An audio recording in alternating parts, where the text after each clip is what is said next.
जिस तरह से देवनारायण भगवान का आशीर्वाद मुझे मिला हुआ है, गुजर भाइयों का समर्थन मुझे मिला हुआ है, वो चकित कर देने वाला। इतना सम्मान, इतना प्यार किसी को नहीं मिल सकता जिंदगी में।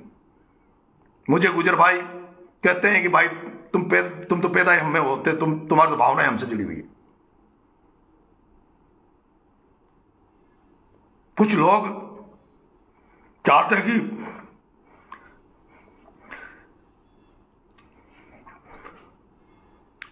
मैंने जब किसान रैली जा रही थी तो मेरे पास एक खबर आई कि एक गुजर थानेदार लगा हुआ, वो गड़बड़, उससे भाया गड़बड़ करवाना चाहता है। उसका नाम राजेश खटाना। मैंने उसको फोन भी करवाया, एक दो फोन भी किए। मेरे आदरणीय जी.आर. खटाना जो एमएलए हैं, उनके बेटे ने उनको फोन किया। महादेव जी खूटला बांदीकुई के जो प्रधान है, उन्होंने उसको फोन किया कि नरेश हमारा भाई है, हम नरेश को कमजोर होना नहीं देखना चाहते। लेकिन उसके बाद ही उस राजेश खटाना ने लाठीचार्ज किया किसानों पर और बहुत बुरी तरह पीटा। और भाया यही चाहता था कि राजेश खटाना इन पर लाठीचार्ज करे, नरेश मीणा इसको मुद्दा बनाए और मुद्दा बना के बाद इस खटानों को हटा दे और हटाने का उसका ब्लेम नरेश मीणा पर डाल दे ताकि गुजर समाज से नाराज हो जाए। मैंने इस एकता के लिए बहुत कुछ किया है और मैं सब कुछ करने के लिए तैयार हूं।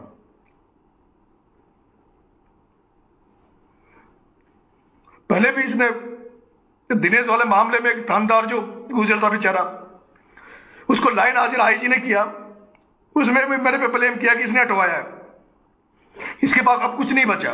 अब ये केवल मेरे खिलाफ जनता को भड़काकर, मेरे पर जातिवाद का टेक लगाकर मुझे अब इसके बाद एक ही बचा कि इसको गलत मीणा बना दो, गुंडा मीणा बना दो, बेकार मीणा बना दो। मैंने राजस्थान विश्वविद्यालय की राजनीति किसानों से की, किसानों के बच्चों को प्रतिनिधित्व दिलाया।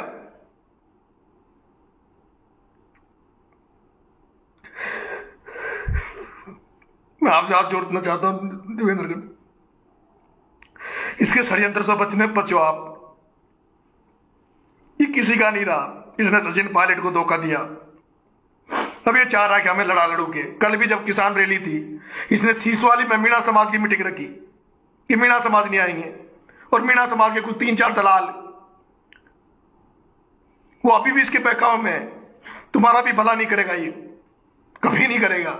और उस राजेश खटाना से मैं निवेदन करना चाहता हूं, तो राजेश जी, आपने जो लाठीचार्ज किया, ये आपके भी हथेली लगाने नहीं आएगा, ये आपको भी धोखा देगा। इसने बहुत अधिकारियों की बलि चढ़ाई है।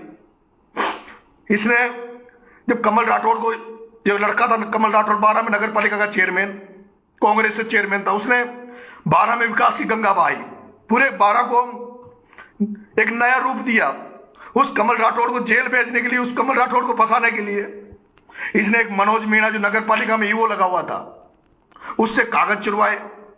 नगर पालिका से ईवो मनोज मीणा ने कागज चुराए, इसके कहने पे चुराए। और मनोज मीणा ने वही किया जो ये कहता था प्रमोजन भाया। और उसका नतीजा आज ये है कि वो बेचारा कमल राठौड़ भी जेल गया, वो छूट गया, लेकिन आज वो मनोज मीणा भी जेल में पड़ा है। नगर पालिका जो 12 का ईवो था मनोज मीणा, वो आज जेल में पड़ा है। ये उसको बचा नहीं रहा, ये किसी को नहीं बचाता, ये केवल इस्तेमाल करता है। और जब ये इस्तेमाल करने के बाद ये किसी का नहीं है, हर चीज में सौगन, बच्चे की सौगन खा जाता है, लुगाई की सौगन खाता है। इतना गंदा आदमी मैंने नहीं देखा। गौ माता के नाम पर गौशालाएं चला के उसमें भ्रष्टाचार। प्रिया हॉस्पिटल इसने खोल रखा, उसमें आप 12.5 के लोग प्रिया हॉस्पिटल को जानते हैं, उसमें किस तरह से लूटा जाता है गांव 12 के किसानों को, 12 के बच्चों को।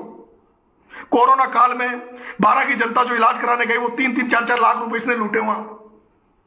मैं कुछ बनूंगा नहीं बनूंगा, पर इसको मैं खत्म कर दूंगा। मैं इस चोर को 12 की धरती से भगा कर रहूंगा।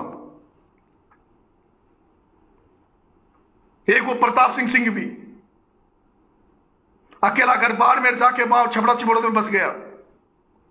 मीणाओं की दम पर नेतागिरी करी, मीणाओं की दम पर उसकी खुद की जाति जो दीपू बंसल थे, जो रामगोपाल जी बंजारी, दीपू बंसल के पिताजी थे रामगोपाल जी बंजारी, उनको तिहाड़ जेल में डाला अफीम के झूठे मुकदमे में।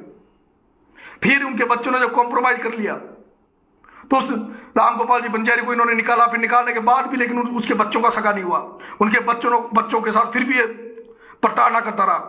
एक गजेंद्र जैन जो कांग्रेस का नेता था छिपा बड़ौद में, उस गजेंद्र जैन को पिटवाया, उसको थाने में बंद करवाया।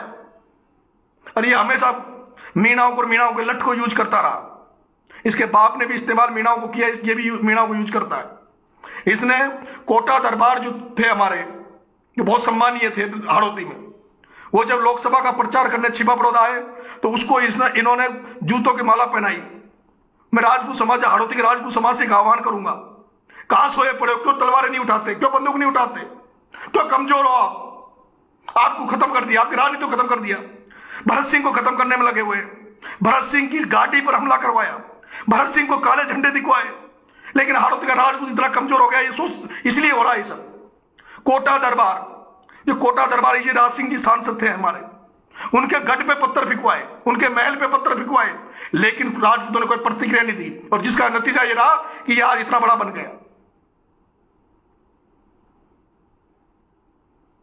ब्राह्मण समाज, गौरव शर्मा जो बेचारा जिंदगी भर इसकी सेवा करता रहा, इसके नारे लगाता रहा, उसका पूरा परिवार इसके नारे लगाता रहा, उसको मरवा दिया इसने। हो सकता कल मुझे मरवा दे, पर मैं ये नहीं कहूंगा कि मुझे सुरक्षा दो या मेरी कोई, मुझे डर ही नहीं लगता। मरना तो ही नहीं, एक दिन मरेंगे सब।